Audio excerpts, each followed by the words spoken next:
Moin moin, liebe Scooter-Freunde, ich bin wieder beim Micha, beim Cafe Racer 69 in Berlin und Micha hat heute einen super Tipp für uns, wenn es mal so ein bisschen ums Basteln geht. Das Do-it-yourself-Video, unser erstes heute. Ja, wir hatten es angekündigt. Wir haben es euch versprochen, heute kommt. Hallo, schön, dass ihr dabei seid und heute geht's, damit fange ich gleich mal an, um die Scheibe hier vorne, die einige von euch haben oder viele von euch haben, in klein, super winzig, mittel, in ganz groß, wie auch Segel, immer. das Segel, was ich habe. Ja, genau. Ja. Und hier, wie man das Teil montiert, ist vielleicht nicht so kompliziert, aber wir zeigen euch mal hier, auf was man ganz besonders achten muss dabei. Wir haben das hier mal zerlegt und ein bisschen vorbereitet. Ihr bekommt die Scheibe ja immer, da ist dieses Kit dabei, das sind die Haltemodule für die Scheibe hier selber. Dann sind immer diese Stangen dabei, diese Haltescheibchen und das muss man dann halt zusammenbauen.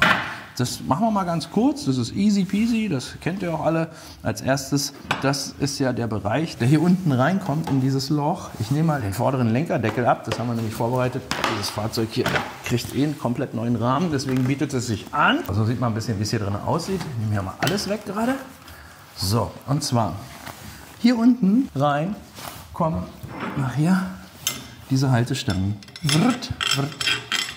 Die gehen hier hinten durch und hier hinten ist so eine Klammer, zeige ich euch gleich, die dann das Ganze, wenn man das reinschiebt, wo das so einklickt, klick und dann hält das ganz gut und dann wird das verspannt vorne mit dieser Spannmutter. Bauen wir das mal zusammen, dass das funktioniert. Wir haben diese Spannmutter, die kennt ihr. Die Spannmutter hat Gewinde und einen freien Gewindegang, so dass man sie weiter rauf. Der freie Gewindegang kommt natürlich nach hinten, damit man sie möglichst weit aufschrauben kann. Würdet ihr die so rum aufschrauben, wäre hier Ende und dann passt das alles nicht mehr, weil da kommt einfach dazwischen so. Also das nach hinten aufgeschraubt, Schwumms, seht ihr, und jetzt geht das hier noch weiter. So, wunderbar, ruhig bis Anschlag. Dann brauchen wir so eine Kegelscheibe, nenne ich sie mal. Die spannt nachher hier. Die Spanndübel werden gespreizt und dadurch bekommt das Ding dann Halt, also es wird gespannt. Hier kommt auch dasselbe Spiel wieder, das Gegenstück, auch so ein Kegelstück hier unten. Auch hier so rum. So rum geht's nicht, ne? Klappt nicht. Und jetzt, so, Schrums, da ist es. Und man sieht jetzt schon, ne, dass das hier gespreizt wird. Also wenn ich das zusammendrehe, dann wird es hier gespreizt und hier gespreizt gleichzeitig und wird dann in der Hülse drehen sich das auseinander und so hält das Ganze. So, damit das Ganze jetzt hält, kommt hier außen immer noch die kleine Schraube mit drauf. Da ist so ein bisschen Loctite immer schon drauf, wenn man die so kauft. Ist aber auch nicht unbedingt notwendig, ehrlich gesagt. Hält auch so, ist ja eine Unterlegscheibe bei. So, die kann man ruhig festziehen, also muss man festziehen. 10er Schlüssel weiter. So, und jetzt ist das Ganze hier locker. Alles ist gut. Und wenn man jetzt das Ganze dann hier unten mit der 17er Schlüsselweite, wir gehen mal zusammen rüber. Wenn man das jetzt hier einsteckt, kann man zum einen, habt ihr es gehört? Klick. Ich nehme es nochmal raus. Genau. Ja. Klick. Ja, das kennt man, wenn man die Scheibe abnimmt, muss man oft die Scheibe hier erst abnehmen, um den Halter zur Seite zu biegen, um ihn dann rauszuholen. Genau, das habe ich auch ganz oft gehabt. Ne? Man hat diesen Klickeffekt, also man muss ja wirklich darauf achten, dass sie ganz drin ist, weil sonst rutscht sie einem raus und das im Idealfall bei der Fahrt. Gerade wenn man die große Scheibe hat, ist es wirklich wichtig. Diese Klammer hier hinten kann man natürlich entfernen. Klack, weg ist sie. Dann kriegt man die immer mit Scheibe komplett rein und raus. Dafür muss man natürlich den hinteren Lenkerdeckel abbauen, dann ginge das. Ja? Kann man also durchaus bringen. Wie rastet denn hier in dieses Teil normal ein? ist diese Klammer, da rastet das hier hinten. Hier ist die ja abgeflacht, so rastet das dann ein und so, also so rastet es ein. Und wenn man die Dinger nämlich rumdreht, genau. Dann jetzt ist kommt das nämlich hier, dieser gerade Teil, dann dieser kommt man raus. Schraube, ne? Deswegen ist das häufig so. Nimmt man die Klammer jetzt weg, weil das spart natürlich Zeit, wenn man die Scheibe öfter abnehmen muss. Nimmt man die Klammer weg, kann man immer die Scheibe dran lassen und das so und einfach rausziehen, genau. So habe ich es ja bei meiner großen. Hält es trotzdem auch ohne diese Klammer hinten, hält, wenn man es fest genug zieht, durch das Auseinandersprengen dieses Kunststoffrings? Das Ding hält sowieso gar nichts. Ja. Es hilft nur, dass Dinger hier vernünftig, also die Haltebügel, dass die vernünftig in die Führung einrasten, dass man weiß, so weit müssen sie rein. Das ist das eine. Also. Ist das eine Hilfe? Ja, es ist eine Hilfe, dass die auch nicht rausfallen. Das ist jetzt auch noch so eine Kiste. Ne? Man muss natürlich aufpassen, wenn das jetzt so lose ist wie hier. Klang, hier ist der Lack. Ne? Da muss man ein bisschen aufpassen. Ne? So, aber das könnte man machen. Also die Klammer ist nicht lebensnotwendig. Man muss nur dann gerade bei großen Scheiben wirklich festziehen. Ne? Genau. Das musst du sowieso. Ja. Die Klammer hält gar nichts. Ist nur so ein, das ist nur eine Arretierung. Ja, die Klammer hält gar nichts. Nochmal, ne? Ganz genau. So, und jetzt sieht man mal, wie es also... Das, was wir davor gezeigt haben mit der Klammer, ist nicht ganz richtig. Ja. Hier kann man das besser sehen jetzt. Eigentlich ist es nämlich so, wenn ich die jetzt zur Seite drehe, siehst du, was mit der Klammer passiert? Die geht auf. Okay. Ja, aber jetzt so und dann kommt das Ding auch wieder raus. Also es ist so, du drückst im Grunde immer die Klammer auf bis zu dem freien Teilchen hier. Deswegen ist das hier ausgefräst. Aber wie gesagt, die Klammer ist nur eine Arretierung. Viel, viel, viel, viel wichtiger. Und jetzt kommen wir zu dem eigentlichen Part, um den es mir die ganze Zeit geht bei der Montage. Viel, viel wichtiger ist, dass diese Spannhülse, es gibt nichts von diesen Bauteilen einzeln. Und diese Spannhülse, die ist unser Hauptakteur. Und zwar kann man hier vorne sehen, wenn man das reinsteckt, mit Klammer, ohne Klammer, völlig egal, ganz rein. Ganz viele, und das ist nämlich der Fehler, den wir ganz, ganz oft haben. Ganz viele haben die nur so angesetzt, vor allem wenn der Lenkerdeckel drauf ist, sieht man das nicht so schön wie jetzt. Man muss das erfühlen, das kann man, wenn man mit dem Finger da reingeht. Ja? Das muss wirklich drinne sein. Genau, also weil wenn es das nicht ist, auf Anschlag, ne? Wenn es das nicht ist, ich mache das jetzt mal hier bei der, kriegt man das zwar festgezogen, so, aber was ihr sehen könnt, ist, dass diese Plastikhülse sich immer weiter ausdehnt. Und zwar nicht in dem Röhrchen drin, sondern außen. Das heißt, das Ding sitzt nicht richtig, es sitzt auch vorne am Scheinwerfer nicht richtig, an der Verkleidung nicht richtig, das fällt aber den ganz viel nicht auf. Wir sehen das so oft. Und die Hülse geht auch kaputt irgendwann, oder? Die Hülse geht kaputt dabei. Und wenn du das aufschraubst irgendwann, man kriegt echte Probleme, das wieder einzubauen. Also und zwar richtig einzubauen, dass die Hülse richtig drinne ist, weil sie sein muss. Viele achten darauf nicht. So, deswegen machen wir das auch mal. Also ihr habt das öfter den Fall, ihr baut die Dinger ab und die stecken nur zur Hälfte drin. So, und was wir dann tun müssen, um das wieder vernünftig reinzukriegen, weil die sind oft so aufgebogen, ja, also wirklich richtig aufgebogen. Ich habe jetzt leider keinen Defekt, das hier zum Zeigen, aber die Hülse richtig so weit aufgebogen, das kriegst du ja nie wieder da reingeschopft. Naja, eben. Dann musst du das komplett auseinandernehmen, weil es gibt keine Einzelteile. Dann musst du das komplett auseinandernehmen, Heißluft füllen. Habt ihr meistens nicht. Ihr habt zu Hause nur einen Standardföhn. Dauert dann dafür noch mal extra länger. Ja. Wasserpumpenzange oder irgendwas. Also wirklich auseinandernehmen wieder. Und heiß machen und dann wieder zusammenbiegen. Genau. Gesetzt im Fall, dass es nicht angebrochen ist. Kann ja auch passieren. Ne? Das wenn die ganz hatte ich zum Glück noch nicht, aber das okay. kann passieren. Natürlich kann das passieren. So, ab, runter, Hülse. Und wenn die dann richtig aufgebogen, wie das bei ganz vielen der Fall ist, heiß machen, wieder zusammendrücken. Es gibt sie nicht einzeln. Und manchmal sind die schon so alt, umso länger die da drinnen sind oder was auch immer, umso mehr, ne? Umso mehr die auseinandergedröselt wurden, schon zum 5. Mal wieder nicht richtig reingesteckt. Das ist ja dann einmal nicht richtig, hast du es in der Regel nie wieder richtig drin. Ja. Wenn du es offiziell bestellen willst, gibt es das nur komplett.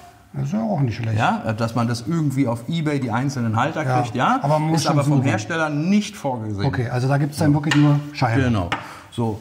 Und das alles wegen diesen kleinen Plastikteilen hier. Wir haben diese Plastikteile mittlerweile organisiert. Micha hat sie organisiert? Wir haben sie organisiert. Sicherlich hat die eine oder andere Werkstatt auch manchmal Ersatzteile von alten Scheiben da oder was auch immer. Aber es gibt wirklich nichts, es gibt nichts einzeln davon. Wir haben die organisiert, weil manchmal sind die so defekt, dass es nicht mehr geht oder so aufgebogen. Und gerade wenn man eine große Scheibe hat, nochmal, sollte die richtig sitzen. Ja? Weil da ist schon sehr viel Winddruck drauf. Aber 19 € das Paar. Ja. Ne, das ist so ähnlich wie der Clip hinten für den Gepäckträger bei der GTS. Der kostet ja auch so in dem Dreh. Genau. Der ist auch richtig. Aber immer noch weitaus billiger, als wenn man sich das ganze Set kauft mit der Stange und allem. Die 19 € haben wir uns nicht ausgedacht als Strafe. Hätte ich zwar gerne, aber so sind wir nicht. Jetzt bauen wir das mal einmal zusammen. Dann haben wir das mal soweit. Soweit haben wir das zu dem Halter. Wir haben hier eine Scheibe, die haben wir vorbereitet. Das ist eine dunkle, ist ja auch egal. Wir haben die silberne genommen, weil es ein bisschen besser zu sehen ist. Dann habt ihr den ganzen Quatsch hier in der Tüte. Mit den Gummistopfen. Kann man das sehen? So, Jetzt mache ich es auf. Nee, ich sehe das schon. Ja? Hier sind diese Gummistopfen Und das wird wie folgt. Genau, mit Da diesen kann man sich, Chromblenden vorne noch. um das Ganze ein bisschen, hier auch noch mal 2 Tricks. Ich muss die Scheibe hinterher eh sauber machen. Man kann das mit, ohne, je nach Geduldsfrage, ich muss die Scheibe hinterher eh sauber machen, von daher ist mir das egal. Ach, du machst einfach ein bisschen WD-40 Ein bisschen drauf für diese Gummis. WD-40, ein bisschen an das Gummi ran, dann flutscht es ein bisschen besser rein. Kannst auch aufs Gummi machen, ist völlig egal. Hauptsache ein bisschen Flutschi da drauf und dann geht das ganz gut. So. Ja, ganz klar, dass man hier auch achtet, dass es richtig sitzt und so, ist auch logisch. Es geht auch ohne WD-40, also keine Panik. So. Das dauert ein bisschen länger. Dann kommt immer das Gegenstück von hinten, da wo der Halter später durchgeht. Ne? So, das kommt von hinten. Klick, klack.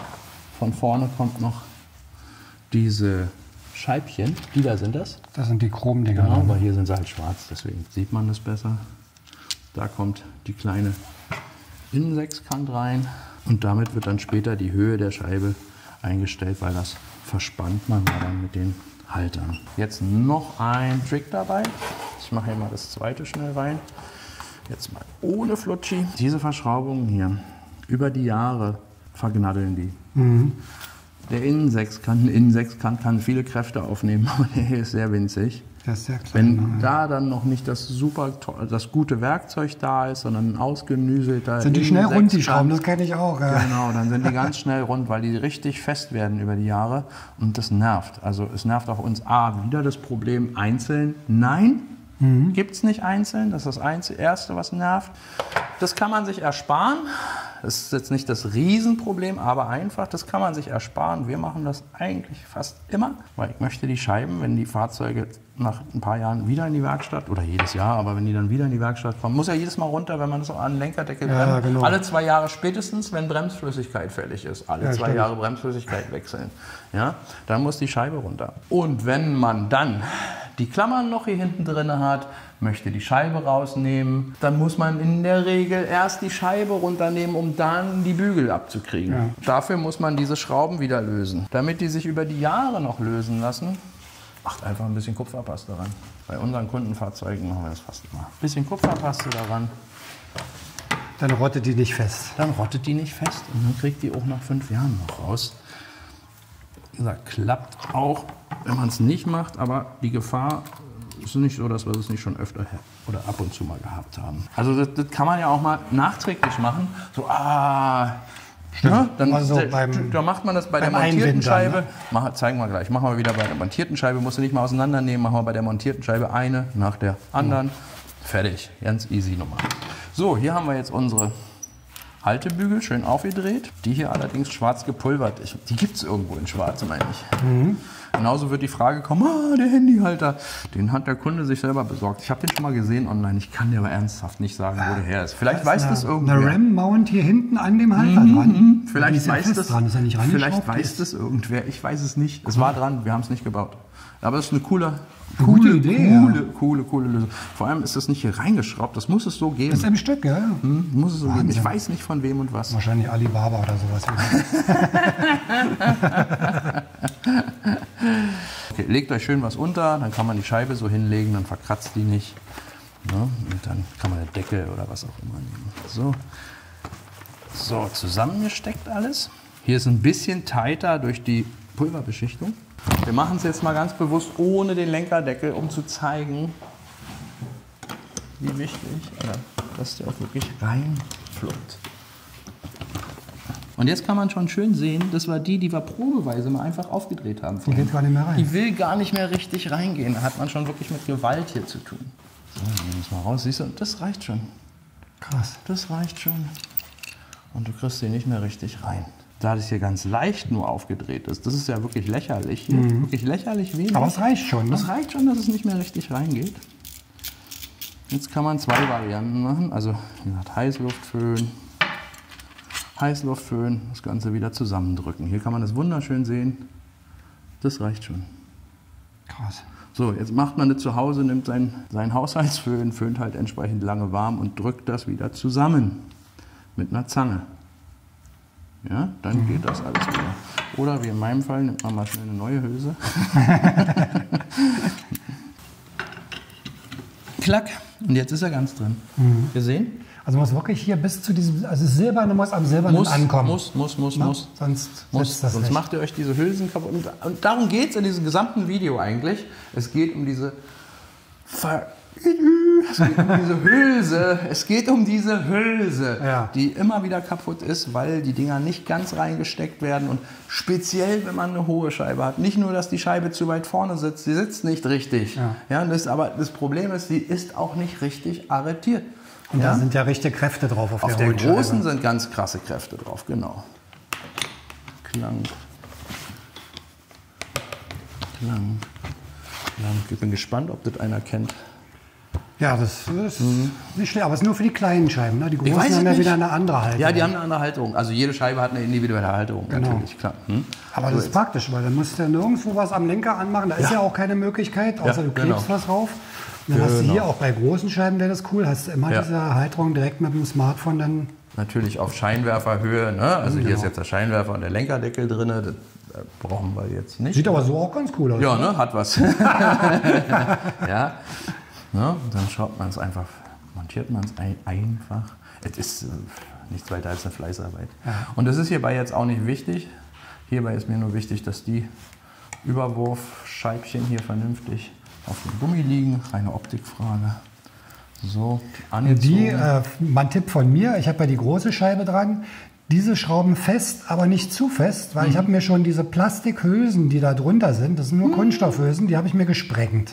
Passiert Und dann auch. durfte ich mir auch das ganze Set neu kaufen, weil auch die gibt es nicht separat. Genau. Und da muss man jetzt wissen, dass Mark auch Hogan genannt wird, Hulk, weil es sind ja Mini-Schräubchen, die muss man nicht anballern, sondern die macht man einfach fest. Genau, also Fertig. Ja, fest, leicht handfest. Das fertig. ist, Also schon fest, ne? Das ist klar. Ja, aber nicht, oh, jetzt noch mal um und jetzt muss ich die aber richtig ne? Fest. So, weil man kann das Ding hinterher, also jetzt zieht man erst hier, jetzt zieht man es hier fest. deshalb habe ich immer einen 17er Schlüssel mit bei. Dann kann man mal nachziehen, auch für Spiegel. Ne? Der normale Spiegel das ist ja auch kann man, 17. 17er ist auch Spiegel und das kann man durchaus mal ab und zu mal kontrollieren. Und wenn es jetzt nicht genau mittig ist, kann man das ausrichten. Handkante noch ein bisschen. Man kann das ausrichten, Handkante ein bisschen. Und dann hat man genau den Ausschnitt des Scheinwerfers hier und dann ist gut. Der letzte nachträgliche Trick, den wir euch noch zeigen wollten, wenn ihr also das noch nicht gemacht habt, jetzt in einem montierten Zustand der Scheibe, einfach nacheinander und damit ändert sich nämlich gar nichts. Ja genau, und verstellt sich auch Ja, nichts mehr. total Pillepalle, ja, ganz einfache Nummer. Fleißarbeit. So, klack. Vorm Einwintern könnte man sowas mal machen. Ne? Zum Beispiel. Klack, bisschen Kupferpaste. Kauft euch mal eine Dose Kupferpaste oder sowas. Das kann man für viele Dinge gebrauchen. Auspuff. Ah, genau. Auspuffschrauben, alles, was nicht festrotten soll. So, wieder rein. Und die kriegt ihr auch in 10 Jahren noch raus. Ja. Und das macht man jetzt Stück für Stück mit jeder Schraube. Kupferpaste, 3er Imbus, fertig. Na, dann sag ich mal danke für Zuhören. Ich hoffe für Zuhören und Zusehen. Achtet bitte, ich hoffe in Zukunft sehe ich weniger dieser aufgespreizten Dübel, weil es macht die Welt einfach leichter für alle Beteiligten. Ja. Und man fährt sicherer. Ne? Nicht vergessen, die Scheibe ist dann auch wirklich fest. Ich fand es einen guten Tipp. Hier unten, wie gesagt, diese komischen Plastikdinger, dass man die richtig reinsteckt. Und wenn man es möchte und Scheibe schneller ab und an machen möchte, dann hinten die beiden Klipse raus. Wenn ihr nächstes Mal den Lenker abhaben solltet. Also 2 gute Tipps. Dann noch hier oben dieser kleine Tipp mit dem nicht zu fest machen, dieser Schraube da oben, dann Kupferpaste rauf und aufpassen beim Festschrauben, dass man sich diese Plastikhülsen nicht zersprengt, wie ich das gemacht habe. Wir haben es ja wirklich absichtlich gemacht, also weil es ist einfach eine wirklich Alltagswerkstatterfahrung. Diese Dübel sind so oft nicht richtig drin, dass wir sagen, ey, man muss das mal einmal richtig erklären. Ja. Und deswegen, ja, danke fürs Zuhören und tschüss mit Scheibe. Jo, bis zum nächsten Mal. Bleibt gesund, fahrt vorsichtig und bis zum nächsten Video. Tschüss. Bis dann. Ciao.